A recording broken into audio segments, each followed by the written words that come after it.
Halo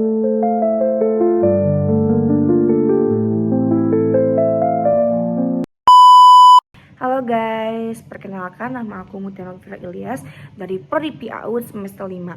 Di sini aku mau storytelling tentang kisah Abdullah bin Abbas radhiyallahu anhu. Kalian penasaran gak sama cerita tentang Abdullah bin Abbas radhiyallahu anhu ini? Yuk, mari kita simak. Beliau bernama Abdullah bin Abbas bin Abdul Muttalib radhiyallahu anhu.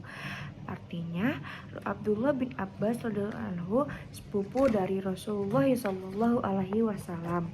Beliau anak dari paman Rasulullah sallallahu alaihi wasallam yang bernama Abbas radhiyallahu anhu. Apalagi Abdullah bin Abbas radhiyallahu anhu memiliki hubungan keluarga yang sangat dekat dengan Rasulullah sallallahu alaihi wasallam. Abdullah bin Abbas lahir 3 tahun sebelum Rasulullah SAW berhijrah ke kota Madinah. Setelah lahir, ibunya yang bernama Luqbah bin Al-Haris radhiyallahu anhu langsung membawa Abdullah bin Abbas kepada Rasulullah SAW. Abdullah bin Abbas selalu belajar kepada Rasulullah SAW saat Rasulullah hendak sholat. Dia menyiapkan air wudhu untuk Rasulullah SAW.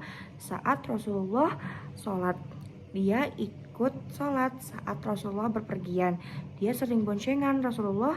Begitu semangat Abdullah bin Abbas untuk terus belajar bersama Rasulullah. Pernah suatu ketika saat Rasulullah SAW hendak sholat di rumah istri Rasulullah yang bernama Maimunah radhiyallahu anhu, Abdullah bin Abbas ini menyiapkan air wudhu di kamar mandi. Saat air wudhu telah siap, Rasulullah bertanya, "Siapa yang menyiapkan air wudhu ini?" Maimunah menjawab, "Abdullah bin Abbas." Rasulullah SAW berdoa, "Ya Allah, berikanlah Abdullah bin Abbas pemahaman dalam agama dan ajarkanlah dia tafsir." Rasulullah menasihati kepada Abdullah bin Abbas, "Jagalah Allah Subhanahu wa taala, maka Allah Subhanahu wa taala akan menjagamu. Jagalah Allah Subhanahu wa taala, maka Allah akan menjaga mendampingimu. Jika kau hendak meminta sesuatu, maka mintalah kepada Allah Subhanahu wa taala, dan jika kau meminta pertolongan, maka mintalah kepada Allah Subhanahu wa taala." Itulah pesan dari Nabi Muhammad kepada Abdullah bin Abbas. Di akhir nasihat, Rasulullah berkata, "Ketahuilah, jika seluruh manusia berkumpul dan ingin memberikanmu kebaikan kepadamu, mereka tak akan pernah bisa memberikannya kecuali yang sudah Allah takdirkan. Dan jika seluruh manusia berkumpul ingin mencelakaimu, maka mereka tak akan bisa mencelakaimu kecuali yang sudah Allah takdirkan. Telah diangkat pena yang menulis takdir dan telah kering tintanya." Nah, saat Abdullah bin Abbas baru berusia 13 tahun, Rasulullah SAW meninggal dunia. Sekarang Abdullah bin Abbas tidak bisa lagi belajar kepada Rasulullah SAW. Dia sangat sedih dengan kepergian Rasulullah SAW sebagaimana sahabat-sahabat yang lainnya. Abdullah bin Abbas kehilangan seorang guru yang selalu mengajarnya tentang Islam kepadanya. Setelah itu, Abdullah bin Abbas bercerita tentang semangatnya dalam belajar. Jika aku mendengar ada seorang sahabat Rasulullah SAW yang menghafal sebuah hadis, maka aku datangi rumahnya saat istirahat siang. Lalu aku menunggu di luar pintu sambil tidur dan anginnya menerbangkan debu ke arahku.